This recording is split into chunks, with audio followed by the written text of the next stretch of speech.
So we're only going to do a little bit of stuff in Chapter 16, and we'll take it out of order because sometimes this requires a little bit more sitting and thinking to do as opposed to some of the stuff in Chapter 15, which is more math-oriented, which people seem to be better at. So we'll kind of do it this way. Chapter 16 is on equilibrium, and it's a term that we've talked about a lot. And if we were to cover the full chapter, we would get into the mathematics of the equilibrium and various things like that. But what we're going to do is we're going to simply look at it in terms of a qualitative discussion instead of a quantitative discussion. So what do we mean by equilibrium? We've had it when we're talking about vapor pressure. We've had it when we've been talking about lots of other things. So what is our definition of equilibrium?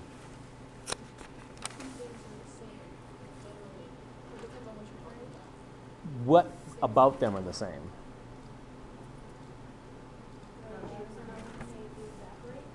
Yeah, so it's the rate of the two reactions are the same.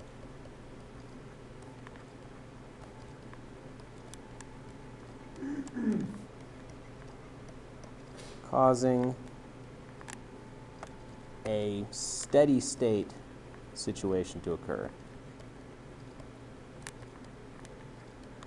And what we mean by steady state is that it doesn't change. And so eventually, at the very beginning, if I just take a regular bottle, so here's my bottle, and it's filled with water.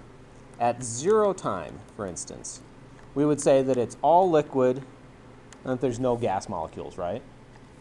And, over time, what happens if we draw a series of bottles that are all supposed to be the same but probably won't be, what we'll find is that some of the liquid molecules are going into the gas phase. And at first, there's more molecules going into the gas phase than going from the gas back to the liquid. But as time goes on, what eventually happens is we get a steady state where the number of molecules going in and the number of molecules going out is the same, and that's what our definition of an equilibrium is. Means that the concentration of the molecules in the gas is the same or does not change.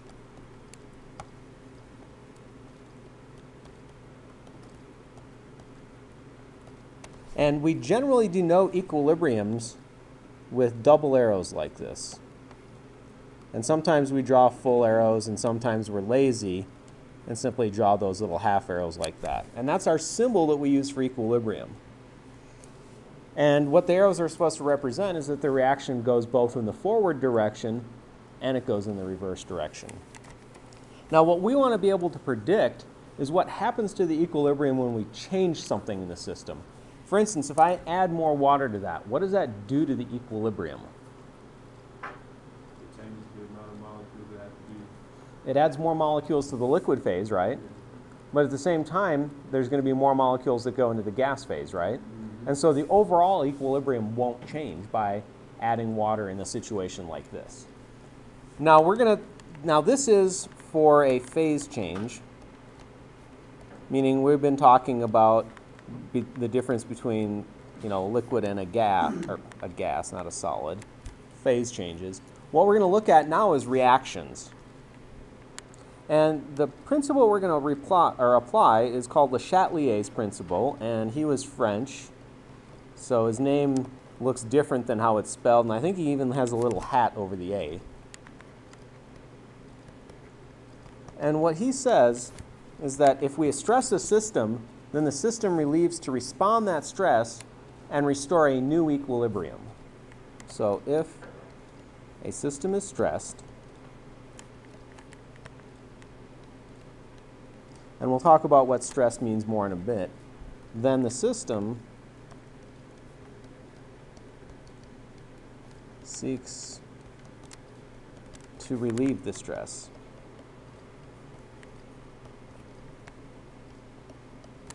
And restore equilibrium.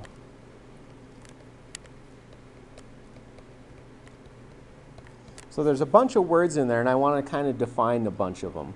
So what we mean by system is simply the chemical reaction that we're talking about. In our last example, the system would have been that, beaker with a cork in it. When we say stressed, that means we change something in the system. And the things that we're going to learn that we can change is that we can add or remove products and reactants. We can change the temperature, or really what we're doing at that point is we either add or remove energy. And then we can change the pressure or volume of the system. What's P? Pressure? P or V is pressure and volume. And the R? Oh, products and reactants.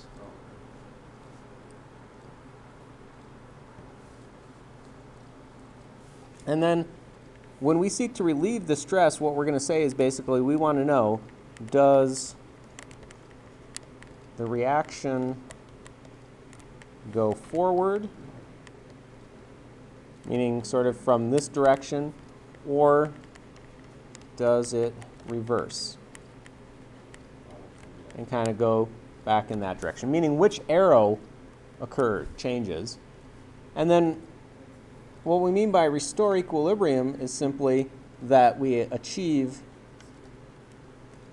a new concentration of reactants and products in the reaction. So V is volume, correct? V is volume. So P stands for two things, right? If we're talking about products and reactants, it stands for products. If we're talking about pressure and volume, it stands for pressure. So contextually, we have to know the difference between P, P, and P. It's also a letter in the alphabet. It's also, what you do when you go to the bathroom.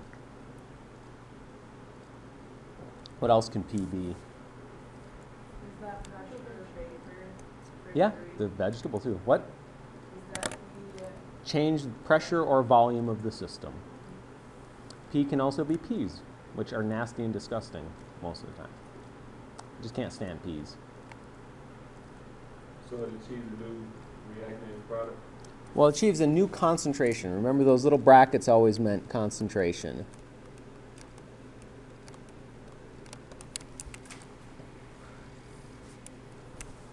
So we're going to do things kind of two ways. We can write actual reactions down, or we can realize that it doesn't matter for the most part what the reactants and products are. It only matters how much of each we have on each side of a reaction, or the kind of the stoichiometry of the reaction. So I'll do kind of a mixture of examples where I use an actual chemical reaction and then maybe an example where we use it very generically. So what we want to be able to do is, if I have a reaction, and like I said, it can be very...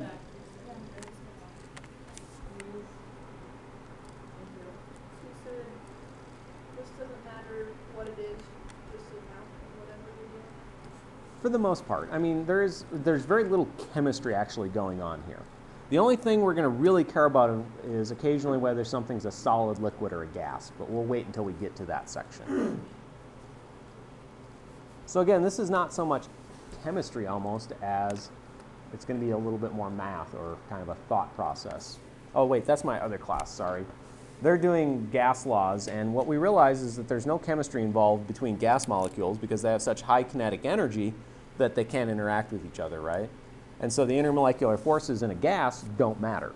Whereas we've been looking at liquids lately, and the intermolecular forces really do matter. So if I've got a reaction, A plus B goes to C plus D. We can think about what happens in a variety of different ways, and which way you want to think about it is completely up to you. So what we're going to do is we're going to apply a stress, and in this case my stress is simply going to be I'm going to add more A to the beaker.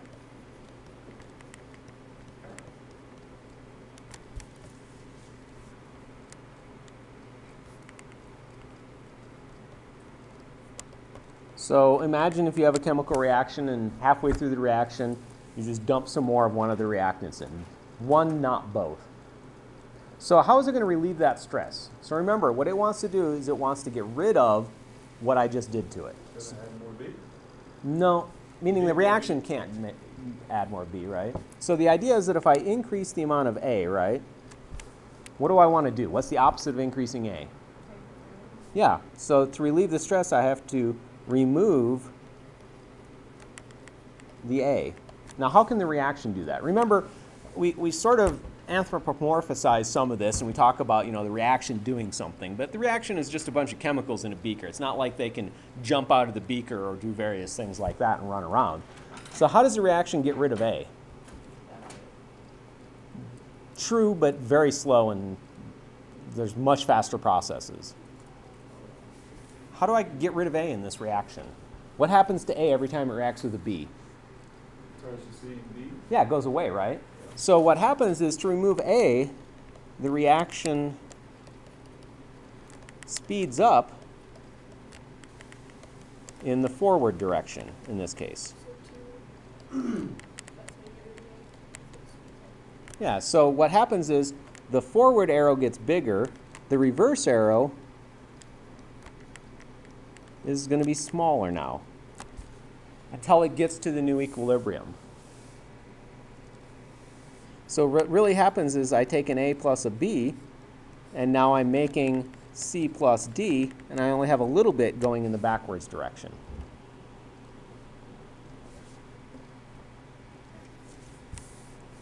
So then the result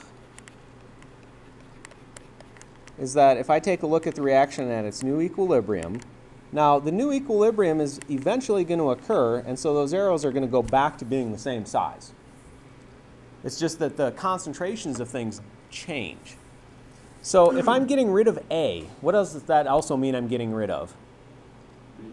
Yeah, so we know that the concentration of B decreases. And since every time I get rid of an A and a B, what do I make? So that means the concentration of C is going to increase, and the concentration of D is going to increase.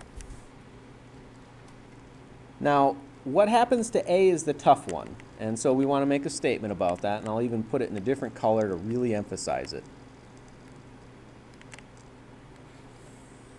So we never remove all of the stress, meaning that if I add 50 more grams of A, I can never get rid of all 50 grams of A. I can get rid of maybe 45 of it. And so if we can't remove the stress completely, that means that the concentration of A actually increases over the situation before I added that stress, right?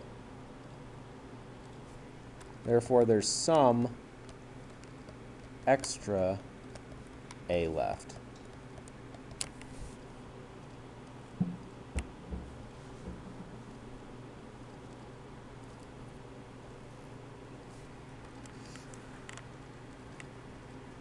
Now, there's a ton of different ways that we can ask these questions.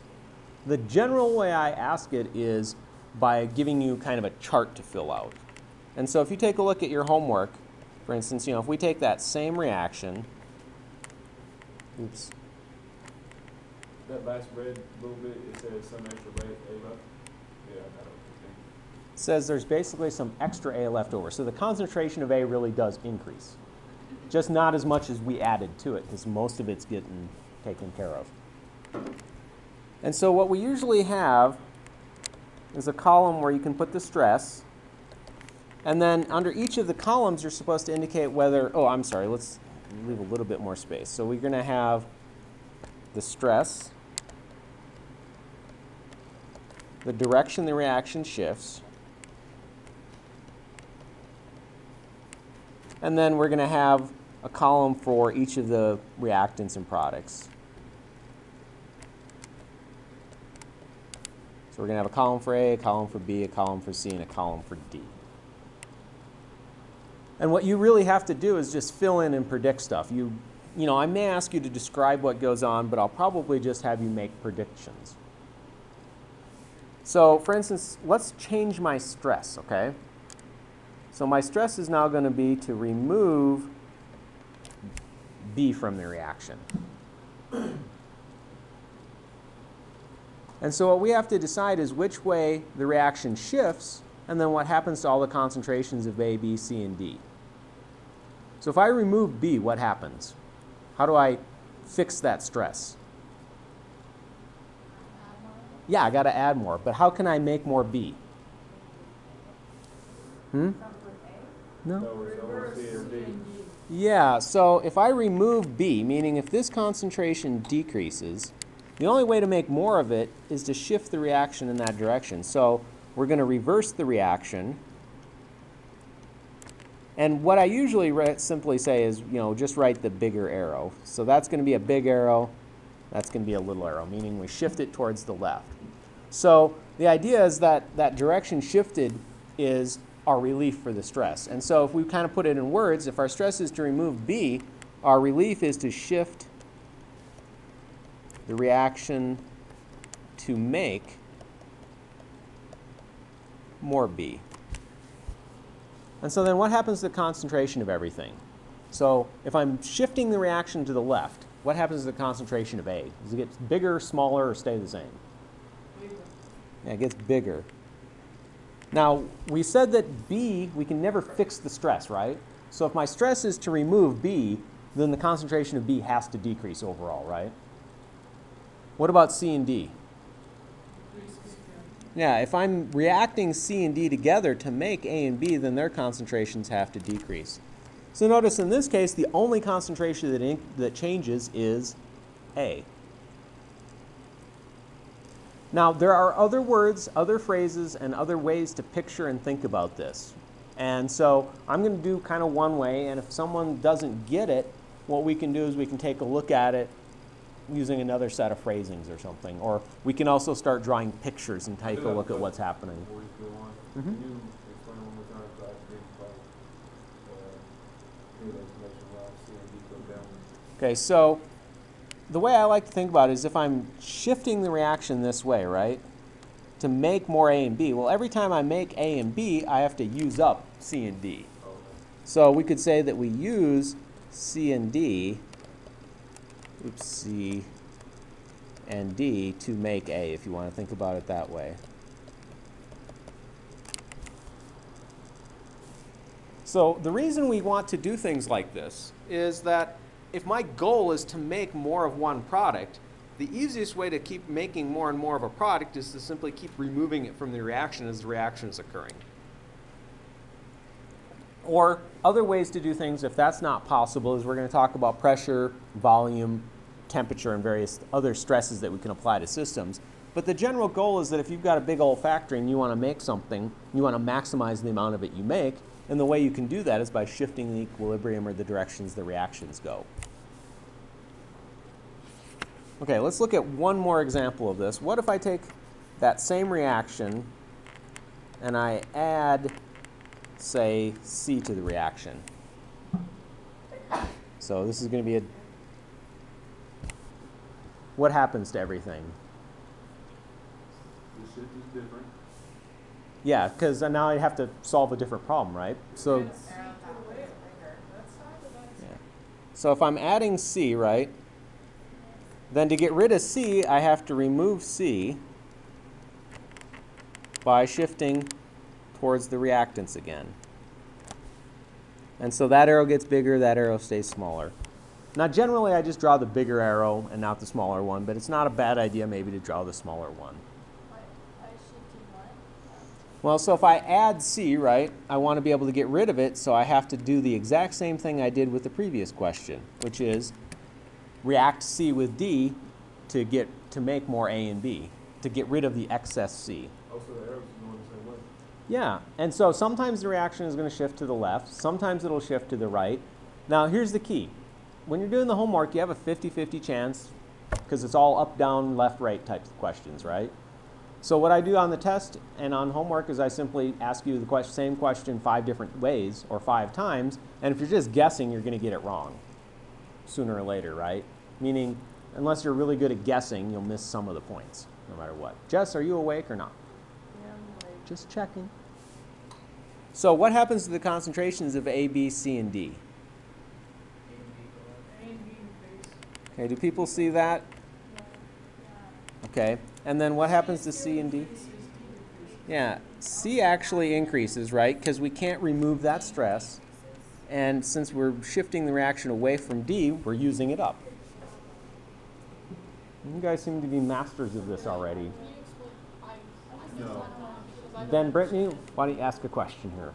I don't understand how, I guess, the relationship between what Okay, let's do a different picture, okay? So let's use that same thing, but let's try to think about it in terms of a different picture. Give me a different color here. Okay, we'll try this different picture, different way to view it, and see what happens, okay?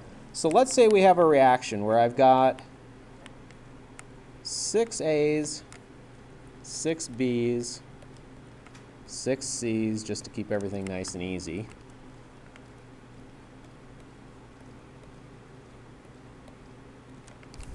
And 6 D's, okay?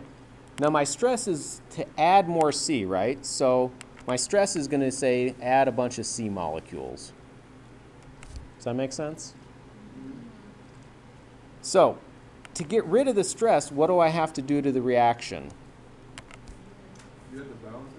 Well, I need to get rid of those C's. And you're right, I need to try to rebalance the reaction, right? So I'm going to try to get rid of the C's. So what happens is, every time I get rid of one of those C's I add, what else do I have to get rid of? And every time I get rid of a C and a D, what do I make? And so if I do that one more time, then I have to take one more D, right? And I have one more of these and one more of those. Does that kind of make sense? A little bit more. The idea is that we can think about it in terms of counting dots. Now, the trick is this isn't a perfect picture, meaning I could get rid of the next dot, right? But remember, we said we can never fully relieve the stress, right? And so what's going to happen is at the end, we end up with 7. We end up with, 4. I can do math, right? We end up with 8 and 8. So over our starting numbers, that increased, right? And that increased over the 6 that started. And that still increased, but this one has to decrease. Because we can't get rid of all the little blue balls we added. When it's saying at C, you're really removing what it says you're going to do with that. Because it says at C, so you had those added, those blue balls, but then you got rid of them. Right, so the idea is the stress was to add the blue balls, right? Then the relief is to get rid of them by reacting them with D's to make more A and B. Yes, I realized that when I said the phrase, and I should have realized at least one of you individuals would have had a dirty mind. So why don't you take, If you why did you, next time I'm going to pick squares, I guess, but it's a lot easier to draw circles. Aaron, why did you only take the 2 away instead of all 3? because the idea is you can never fully remove the stress. That's, Oh, I like the song though. Good ringtone.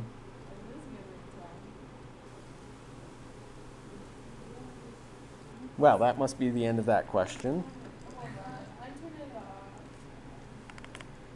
So what? So that's what you mean by fully removed. It's just the ones that you added. You can't. Yeah, you can't get rid of all the ones you added. You can never fully relieve the stress.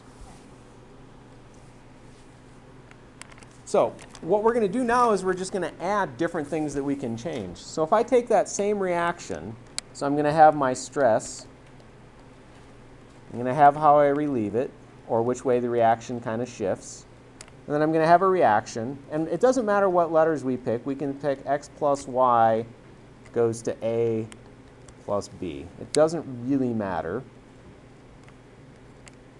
But I'm going to throw a trick at you.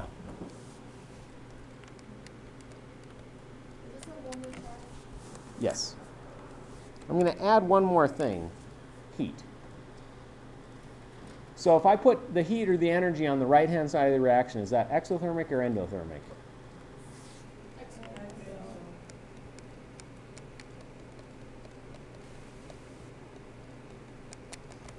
So, if my stress is to increase the temperature, or that's the same thing as saying that I'm going to add more heat, what happens to the reaction?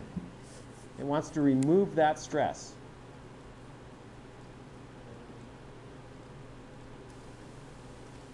It's just like with the reactants and products.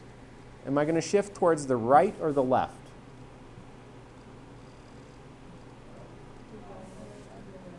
Yeah, I'm going to go to the left because I want to get rid of the heat. So this way would remove the heat, right? It uses it up. So think about it as I'm going in this direction now. And so what does that mean for the concentration of everything? So by relief, you mean direction shift? Yeah, relief, shift, the shift in the reaction. I don't know. Honestly, I probably use different words every damn year. I probably should just look at the homework and make sure I use that. Yes, direction, reaction, shifted. So that's actually the phrasing I use. Does it matter about arrows on top of water? No, I mean, if we wanted to, we could put this one on top. It doesn't make a difference. Nope. I got to be honest, I guess I always draw the arrow going to the right on top and the arrow going to the left on bottom, but that's just habit.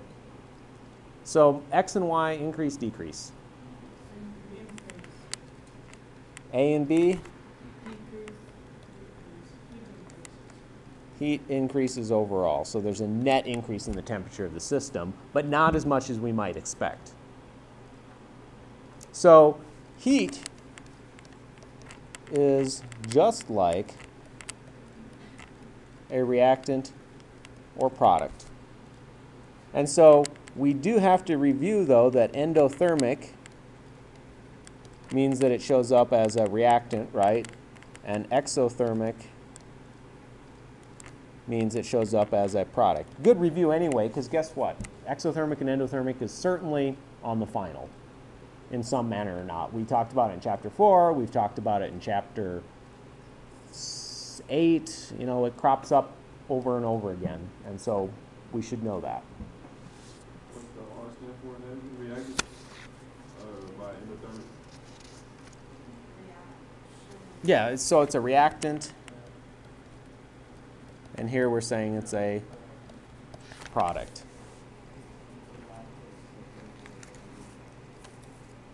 Okay, now the next one is a little trickier, I have to be honest.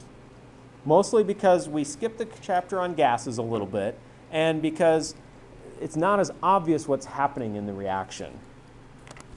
And that's the idea of pressure and volume changes.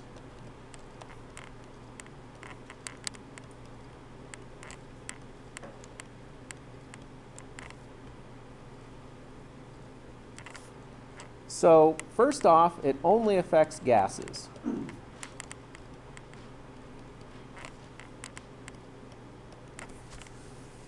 So remember, solids and liquids pretty much have a fixed volume, right? And so that doesn't, so any volume changes won't affect the solid or the liquid at all, but a volume change really does affect how much room a gas has to move around in. And so really we only care about gases. So now is when, for instance, if I want to look at a reaction, I have to make sure I put solid, liquid, gas, or aqueous in the reaction, because we're only going to focus on gases in the reaction. And then the other way to think about it is we usually do this with a piston system. So here's my piston. So if you want to kind of think about that as a valve, this is my little piston. And so here's my volume. And then, of course, pushing down on that would be whatever pressure we have on the outside.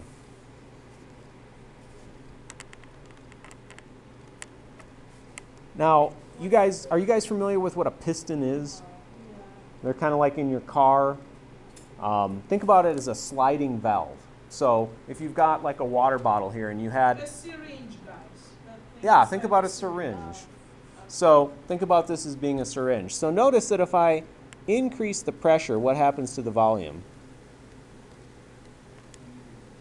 I decrease the volume, right?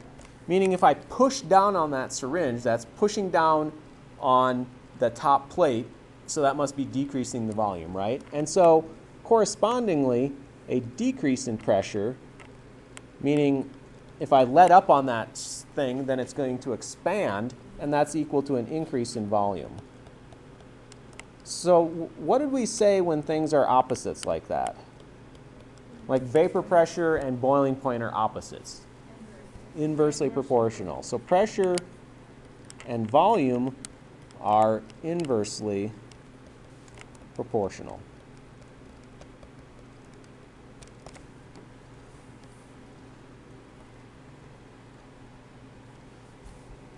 So one of the things we can realize is you only have to learn one or the other, right? And just realize the other one is the opposite. And then the last thing that we can probably say is that it only affects gases, so an increase in pressure is essentially the same thing as an increase in the concentration of the gases.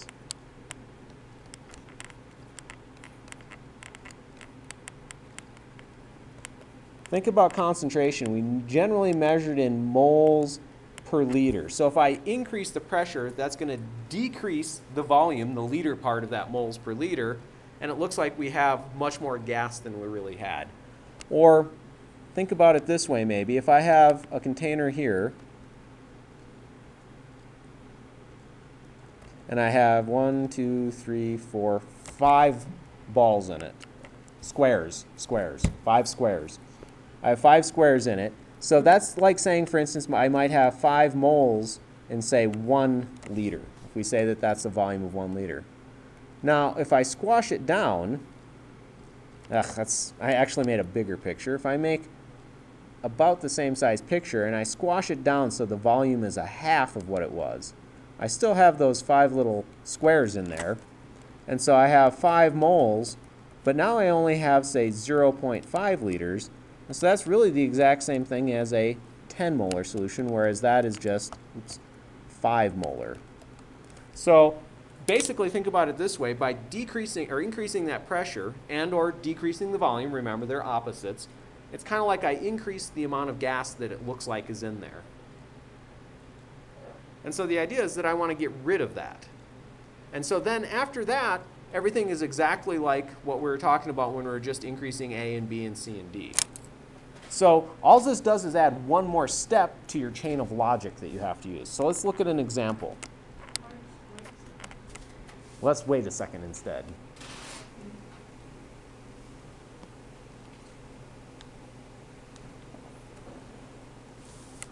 Jay Bradley, I know I ask this a bunch, but since you're not like frantically writing, no basketball games this weekend, but next week during the week there's a couple, right? Yeah, we go to Western Wyoming on Tuesday, and then we play Thursday and Saturday. Oof. Here, Thursday and Saturday is here. At least it's here before finals week. Yeah, North Idaho Thursday, I think, and CSI Saturday. Okay, so we'll have a big Thursday party. Well, I'll go watch Jay Bradley play basketball. Cheer him on.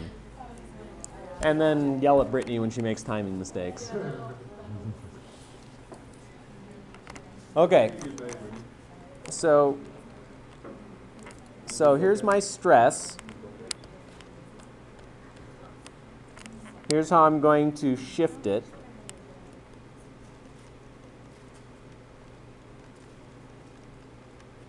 And then I have to have my reaction. Now here I'm going to give you an actual reaction. So let's just say I have calcium carbonate solid, and it's in equilibrium with calcium oxide, which is also a solid, plus in this case CO2, and that's a gas.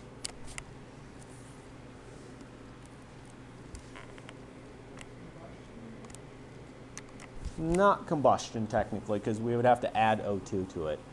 Actually, good review question. What class of reaction is this? Yeah, decomposition, right? One reactant breaks apart into 2 products. And how we would break it apart is we'd simply say, well, I need a small stable gas. Pretty much the only 2 choices are carbon dioxide and carbon monoxide, right? And we would choose carbon dioxide because we know calcium has a +2 charge and oxygen has a -2 charge. See, we can work all sorts of good review in there.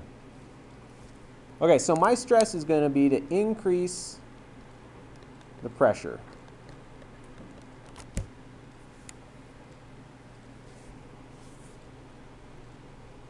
So what's that the same as doing? Because they're Decreasing equal and volume. opposites, I could have asked the same question by saying it decreases the volume, right?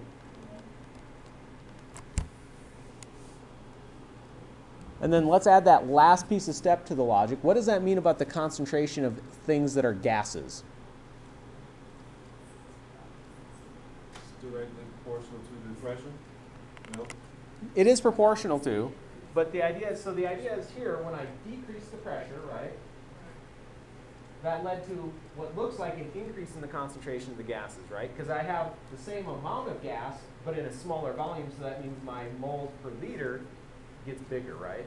So we can also say that an increase in pressure is the same thing as a decrease in volume, and it looks like an increase in the concentration of the gases. And so what this really mimics is an increase in the amount of CO2. And we already know what to do if I increase the amount of CO2, right? What do I do if I increase the amount of CO2? Yeah, it wants to get rid of it, so I have to go like this, right? And so what does that mean for my concentration of calcium carbonate? So is it always going to be decrease? The left is going to be larger than the No, I just randomly picked 3 examples. I have a 50-50 chance when I randomly make stuff up of it going left or right. And so on a test and everywhere else, it's 50-50. We just happen to have 3 that went to the left in a row. Can you explain how we know which one is which? Which one is which what? With the shift, like which arrow? Oh, so if I need to make more, or if I need to get rid of CO2, right? Then that means I'm shifting to the left, right? So I make this arrow bigger because that's the reaction going this way. Well, for you guys, yeah, the reaction going this way. And so that means the other reaction is a little bit smaller for a while. Now, eventually they go back to equilibrium again, and we reach a steady state where the amount of or the concentration of the reactants and products doesn't change. How do you know increase CO2 from this is a gas? Okay, so that's that change of logics, or that chain of logic, not change. So if I increase the pressure, right, that's kind of like on this, oops, wrong arrow. If I increase the pressure, that's kind of like saying that I took this piston and I pushed it down, right? Because that's pushing down on it more, that's increasing the pressure. And so what that does is that's the same thing as decreasing the volume. So notice here I said the volume was 1 liter, but here I said it's half as much, so it's 0.5 liters, right? So increase in pressure, decrease in volume, that's because they're inversely proportional. And then what that happens to the concentration of that gas is this looks like I have 5 moles of gas, or 5 gas particles in 1 liter. So that's just 5 molar, right? And here, it looks like I have, again, still 5 moles of gas, right? But it's in half the volume, and so that means it looks twice as concentrated. And so the idea is that I want to get rid of some of the CO2 molecules so that the 10 molar looks more like 5 molar. Does that make sense? Okay, now here's the trick. So if I shift to the left, that increases this, right? That decreases calcium oxide, right? Now here's the key. That increase in CO2 is, I don't know how I want to call it, virtual, fictional. It really didn't change the number of moles of CO2 I had, did it? And so in this case, I can't remove all the stress, which is the increase in pressure, right, and the decrease in volume, but I really will have a net decrease in the CO2 because I'm making less of it.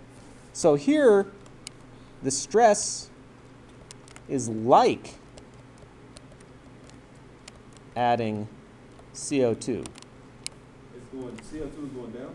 CO2 should go down. Remember, before we said you can't remove the stress, right? But remember, the stress, so we can't go back to the original pressure and volume. But we will end up decreasing the CO2. So remember, when I keep using the word looks like, virtual fictional. It's not really changing the concentration of CO2 when I change the pressure and volume, is it? It's not changing the number of atoms I have. And so since it's not changing the number of atoms I have, I can actually end up with less atoms of CO2. I'll draw another picture here. So this was our original picture from the previous page, right? And we said that this is 5 moles in 1 liter, or that that's 5 molar. Now, we applied our stress, and so we get a picture that looks like this. Oops, it got smaller, sorry. But I still have 5 in here. And so that's 5 moles in 0.5 liters, or 10 molar. So what wants to happen in the relief part is that I decrease the amount of CO2, which is the same as decreasing the pressure or equivalently increasing the volume. Remember, we've got all those relationships we can think about. And so what I'm really trying to do is make that 10 molar look more like 5 molar. But again, I can't completely remove that stress, so maybe what ends up happening is I end up sort of in between, and now I only say have 3 of those things. And so here I would have 3 moles. I can't go back to the original volume of 1 liter, right? Because I can't fully remove that stress of decreasing the volume. But say if I go back to 0.75 liters, what's 3 divided by 0.75? Someone with a calculator. Or someone that can do math in their head, because my brain's tired. 3 divided by 0.75 would be the same as 3 divided by 3/4, which would be the same as multiplying by 4/3, which would be 4. Oops, so I need to pick a bigger value here. Let's say 0.6. I'll do the math up here, Jay. So 3 divided by 6 over 10, it's the same thing as 10 over 6. 6, 2. That would get me back to 5. So I'd have to pick another value, because technically I can't get back to 5. But notice, what happens to the amount of CO2? Yeah, it really decreases. Jess, are you having a tough time today? Are you getting it, not getting it? I'm not getting it. You're what? I get it. Okay. I know. Can you explain it? Which part? Why the part that it's supposed to go up, but it goes down instead? Well, I keep using this word, so virtual or fictional, meaning I didn't really, when I changed the volume of the pressure, I really didn't change the amount of CO2, right? Meaning there was still five squares there, right? What I did is I changed the volume that it's in, or the amount of space that it's allowed to move around in. And so what it wants to do is it wants to get a larger space. Can we say every time it's pressure or volume, it's not following previous rules? So You it's could say it always- if you want that way. That's perfectly fine. Meaning that in this case, we can't, in this case, what we have to differentiate is what the actual stress is, which is changing the pressure of the volume, right? With how we're kind of interpreting it, which is that's the same as increasing the apparent amount of CO2, even though it's not really increasing the number of atoms in that cylinder. Because pressure or volume is not, it's neither a reactant or product. Exactly. So when we deal with products and reactants, then it's a normal. When it's not Pressure that, and volume, it's then- pretty much. Yep. Aaron? How'd you get the 3 moles from 0.6? I'm making the numbers up, meaning I had to have the volume tries to get bigger, right? Because the stress was kind of decreasing the volume, right? So I have to make the volume bigger. The way to make the volume bigger is to go from 0.5 to 0.6. I just make numbers up. Okay, and the pressure needs to go down to lower than 5. Right, and so, you know, here if I had, well, yeah, so the pressure would have to go down too. So pressure and volume are trickier because there's one more step in our chain of logic, right? Let's look at another example.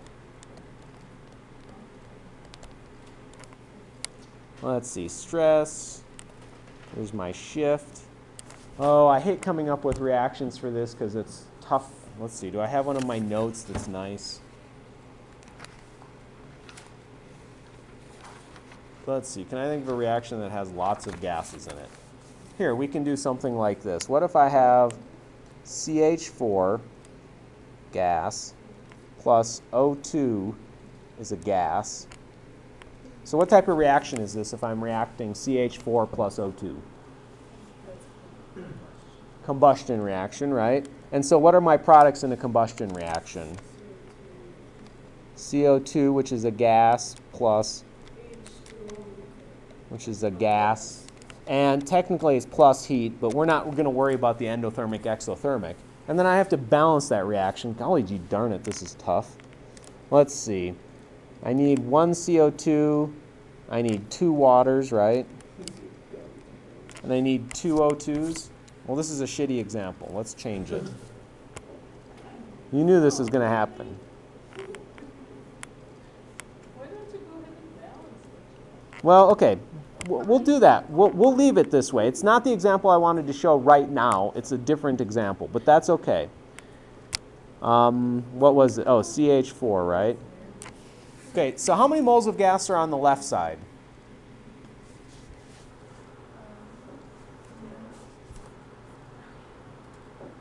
How many moles? On the left? Yeah, they're all gases, right? So there's Yeah. 3 moles of gas. And how many moles of gas are on the right side? So here's the key. If the moles of gas are the same on the right and left side, then you can't do anything to fix pressure, right? Because you can't create more moles of gas or remove more moles of gas. And so here's the exception. How'd you get water as a gas? The heat did it? Exactly. Okay. So the exception to the rule is if the number of gas molecules on the reactant product side is the same, then pressure and volume changes have no effect, because there's no way to relieve the stress.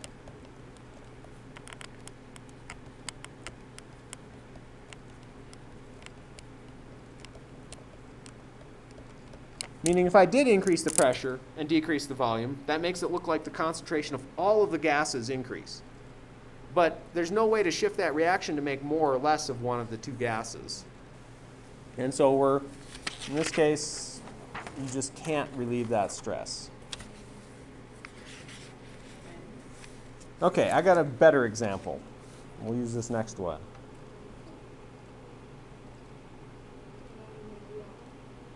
Well, that's the whole point. There's nothing to do.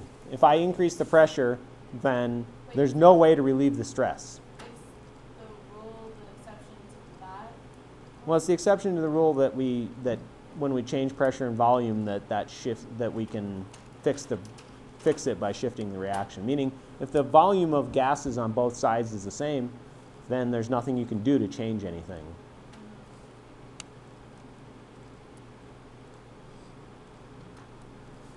So let's look at a better reaction. I should have just looked in my notes one step further. Stress, relief. And so let's do this reaction. 2 NO gas, NO gas plus some O2 gas makes 2 NO gas.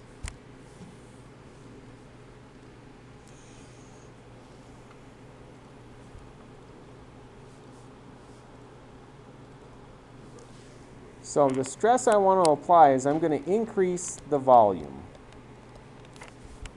What would that be the same thing as doing? Yeah, decreasing the pressure.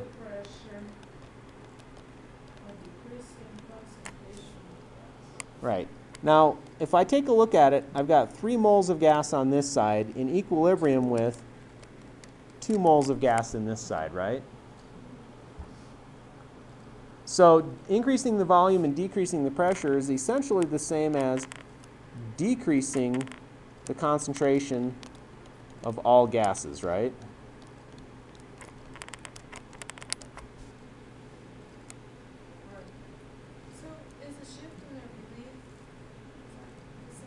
Yeah, I've been using both words. And it's making sure that it's So if I decrease the concentration of gases, how can I make more gas? Change the volume. Nope, we're not allowed to change the size of the beaker. Well, I mean, that would be, because that would be something that you and I physically would have to do. But I can't change the pressure too. That's outside the chemical reaction. What can the chemical reaction do to make more moles of gas? provide more moles of O2 and NO2. Yeah, so to make more gas, all it can do is go like this. It can say every 2 moles of NO I react together, I get 3 moles of stuff out. So to make more gas, eat beans. So to make more gas, we shift this way. Because then 2 moles of gas is turned into 3 moles of gas.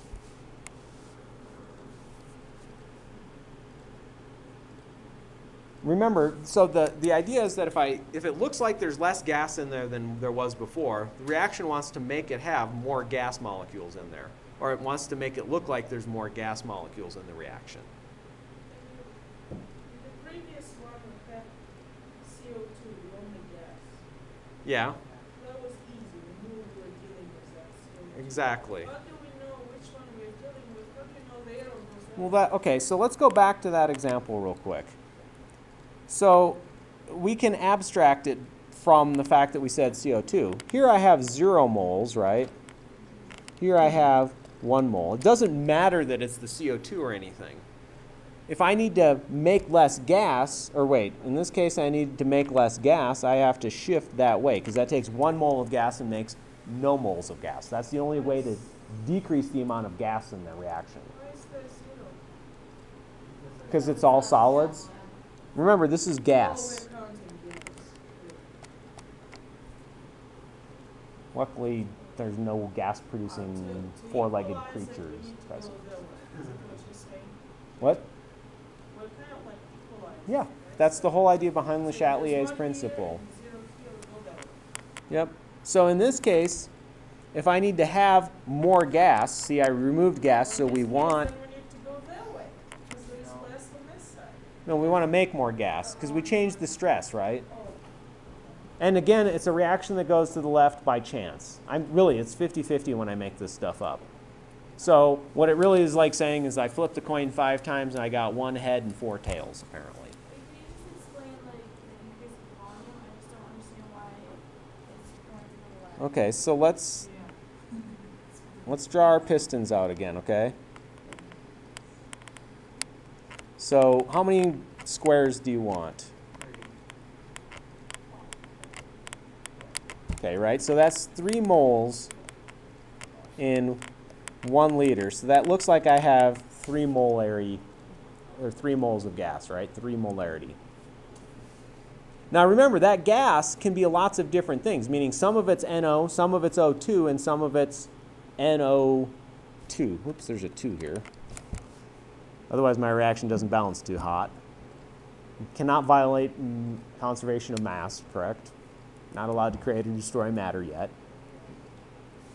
So my stress then, remember, is to increase the volume. And so what that means is that now I've got a bigger, or that piston is further up the container, but I still only have 3 of these. And so that's still 3 moles, but now let's just say that's in 2 liters, okay? So I doubled it, so that means that I've got 1.5 molar. So notice that an increase in the volume led to a decrease in the concentration of gases, meaning I increased the volume, but the concentration of gases went from 3 to 1.5 because they're inversely proportional.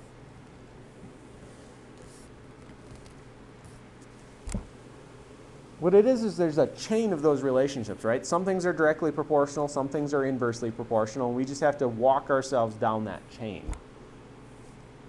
It helps to have the mental picture, hopefully. So I can relieve this stress by decreasing the number of moles of gas, right? So for instance, I've got the same volume, I'm not changing it, but if I have, say, 1 mole of gas, right, in 2 liters, that is, oh wait, I want to make more gas, I'm sorry, I need to make more of it, right? See, I increased the concentration, I need to make more. Let's say instead of 3, I have now 5. So now I have 5 moles in 2 liters. Oops, I guess I already had that part. What's 5 divided by 2? 2.5. And so the idea is that my stress was to increase the volume, which is the same as increasing the concentration of the gases. I'm sorry, same as decreasing it. And so my relief is somehow I want to make 1.5 look more like 3.0. And the only way I can do that is to add more gas. I can't change the volume and pressure of the container because the reaction is just on the inside of it, right? I mean, the reaction can't increase atmospheric pressure. The reaction can't eat part of the container or something. Gas? Well, we made more gas. We didn't add it, we made it. Relieved by increasing the number. Right, so we shift the reaction from this direction all the way to the left to make more moles of gas. Oh, above that arrow in green, Right. not down, up. Increase that moles. Well, we go from having 2 moles of gas. Every time I react 2 moles of gas, I really make 3 more. Okay, let's do it this way. So we are. So if I take and I react 2 of those, how many more do I make? So here, we'll go back to this. I react 2 of them, how many more do I make? I make 3 of them, right? If I shift it to the left. So now I changed the numbers, so this has to be 4 and 2.0, but that's still closer, right? And heck, if I reacted that last one, then I'd make, you know, like 3 more. Well, I can't react the last one. I only have 1 of them technically. That's the problem with only drawing a few boxes. It doesn't work too good. The idea, though, is that I can make more gas by reacting 2 moles on the right-hand side of the reaction and making 3 of them on the left. And so what happens is that I'm going to increase this amount. I'm going to increase this amount, but I'm going to decrease the specific amount of the NO2.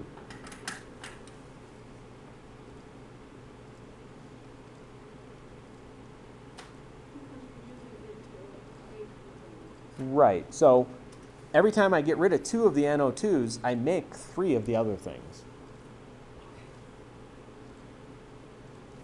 Okay, one tiny last little thing. It's just a... Yes, Aaron? It's like, would the product side always want to help the reactant side? Is that why it's going to the left? No. Let's make one that goes to the right, okay? Okay. So here's my stress. I don't want orange. We'll pick that pretty blue color. So here's my stress. Here's my relief. Here's my reaction. I have 2 A gas molecules plus 3 B gas molecules. And I'm going to make 7 C gas molecules. Those are always gas. Well, remember, this only applies to gases. Here, let's do this. We can also say we've got 3 Ds, but they're solids. So the key is that I've got 5 moles of gas on this side in equilibrium with 7 moles of gas on that side, right? Meaning we ignore the solids. So let me see if I can make this right. Let's see. So if I decrease the pressure, sure.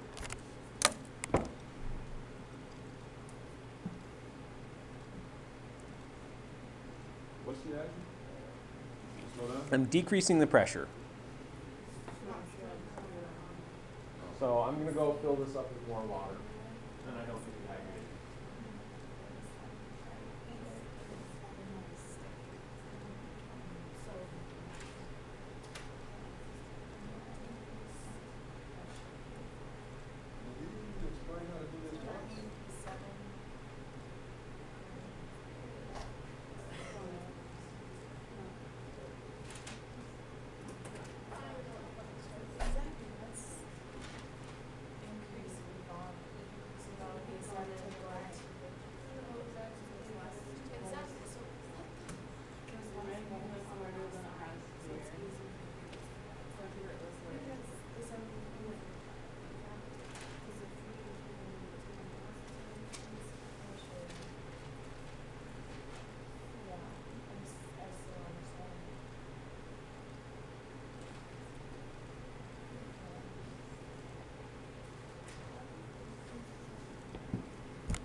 Well, that increases or decreases based on which direction the reaction goes.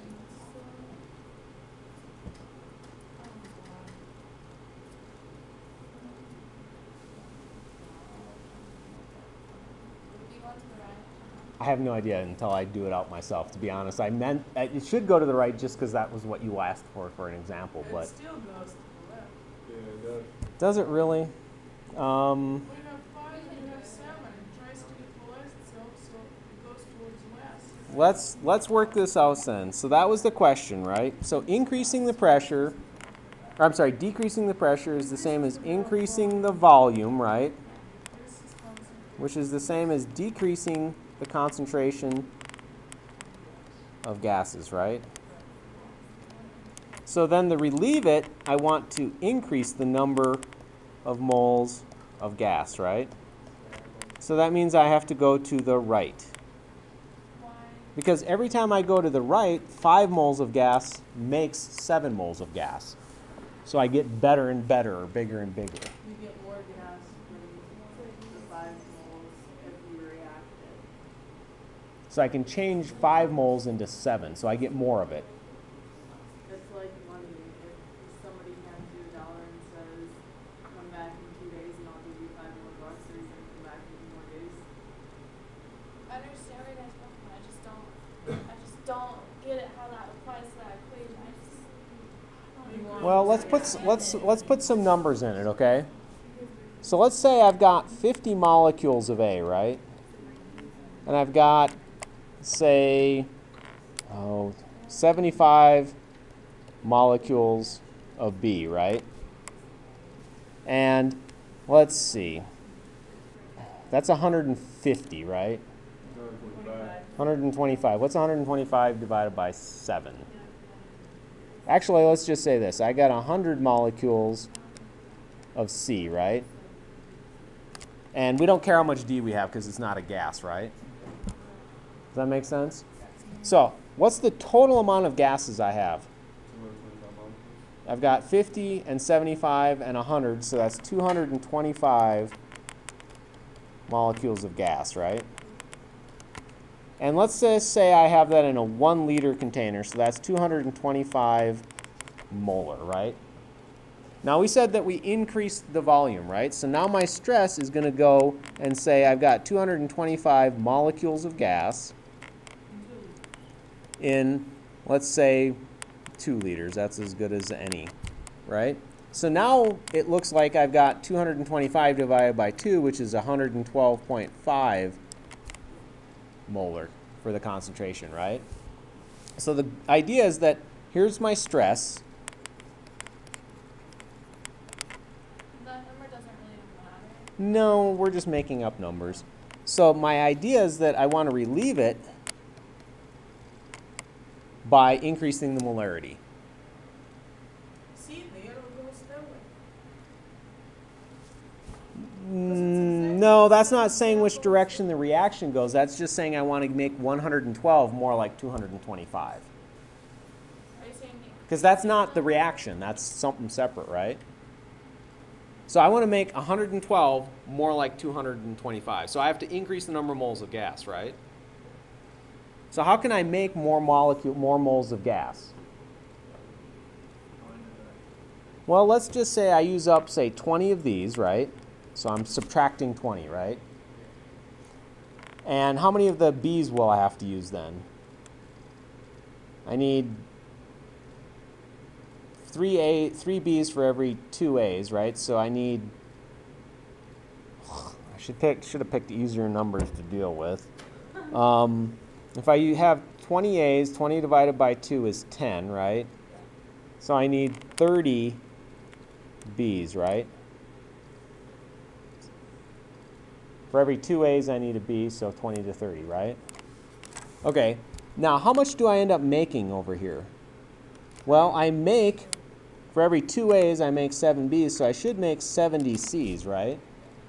So notice that if I add up those sets of numbers, 50 minus 20 is 30, right? 75 minus 30 is 45. So now I have a total of 75 on that side, right? And 170 on this side, right?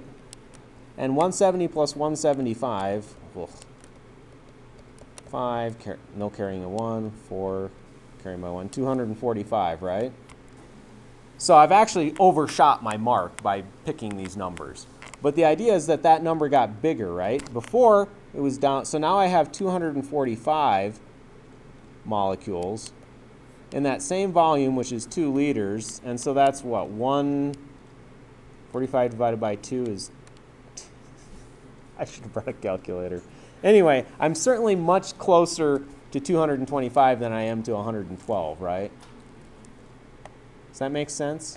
Where should get the 70? The what? Well, every time that A and B are used up, they make a bunch of C's, right? Every time 2 A's react with 3 B's, I make 7 C's.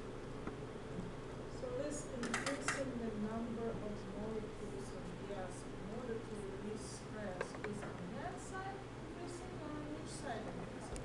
Well, look, I used reactants, right? Minus 20, minus 30. I made products, so that must mean the reaction is shifting towards the product side. Every time you take away 2 A and 3 B, I make 7 add C's. 7. Yep, I make more C.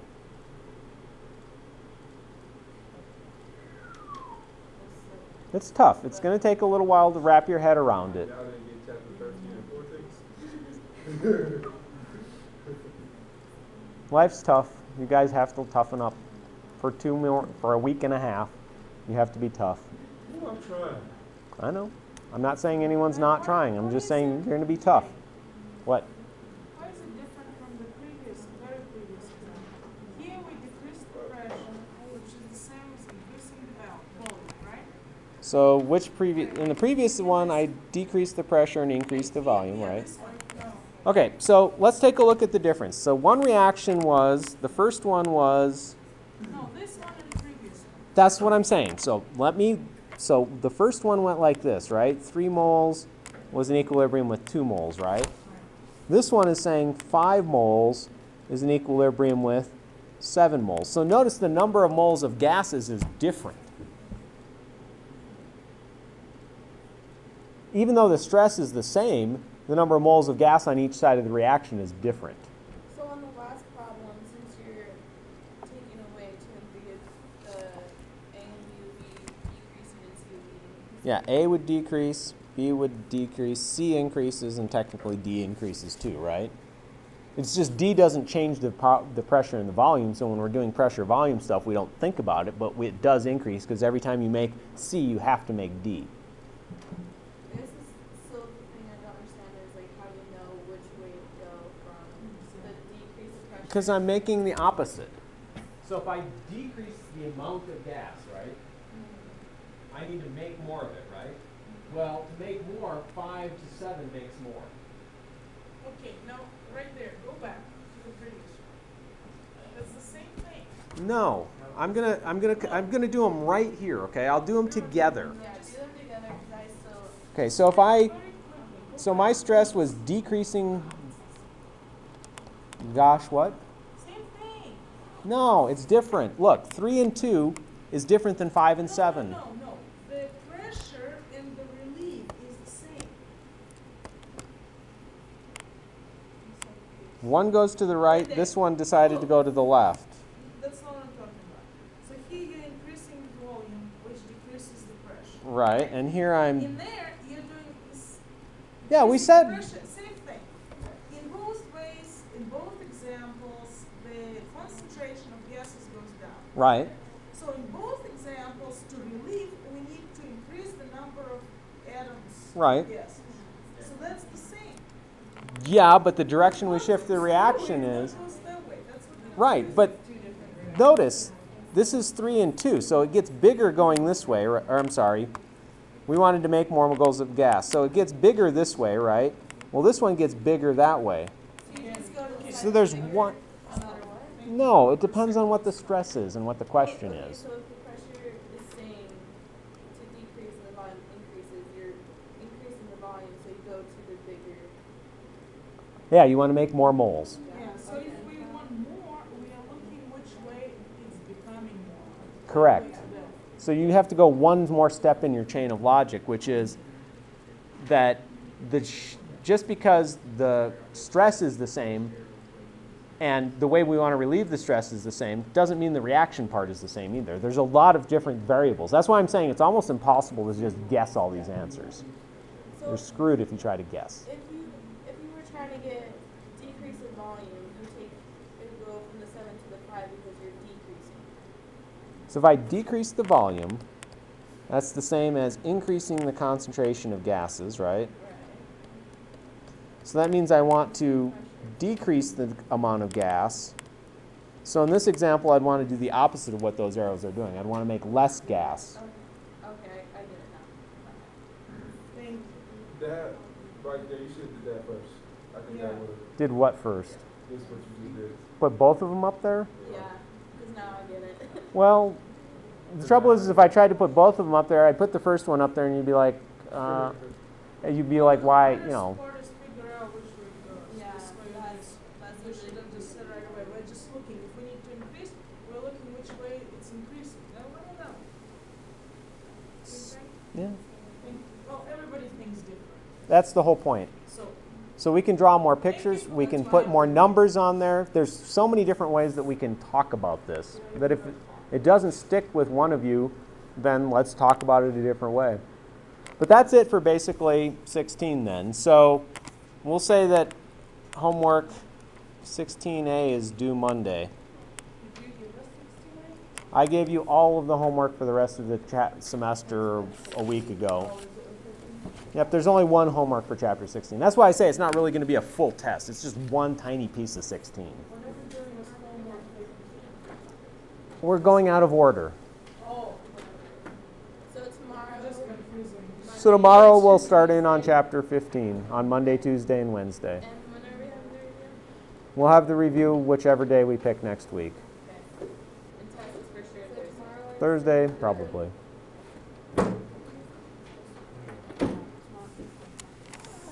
So people that are struggling with chapter,